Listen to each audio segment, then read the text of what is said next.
આપનું નામ, કયો વિસ્તાર છે, શું કરવા આવ્યા છે? જો મારું નામ રાજારામભાઈ પાટીલ છે. અમે અહીંયાના વિસ્તારના બધા અહીંયા ગેસની મુસીબત પડે છે. તે ઓનલાઈન બુકિંગ થતું નથી. લોકો હેરાન પરેશાન છે. અહીંયા ઓફિસમાંથી સીધો જવાબ આપતા નથી ને ઓનલાઈન પર બુકિંગ પર એ થતું નથી. એટલે સરકારશ્રી આના પર ધ્યાન આપો. બધા લોકો હેરાન થઈ ગયેલા છે. અને 21 દિવસની જગ્યા પર 25 દિવસનું બુકિંગ છે, તો બી આ સર્વર ડાઉન છે કે આવું બધું બહાના બતાવે છે એ લોકો.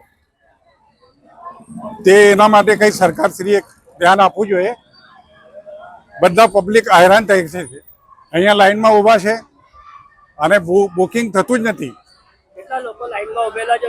અહીંયા 200-250 લોકો તો છે જ લાઈનમાં ઊભા, છતાં લાઈનમાં બુકિંગ થતું નથી ઓનલાઈન પર.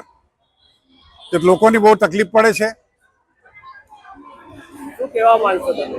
બસ કંઈ બી આ વ્યવસ્થા થવી જોઈએ, સરળ વ્યવસ્થા થવું જોઈએ ને જલ્દી બાટલા આવવું જોઈએ, સિલિન્ડર જલ્દી આવવું જોઈએ.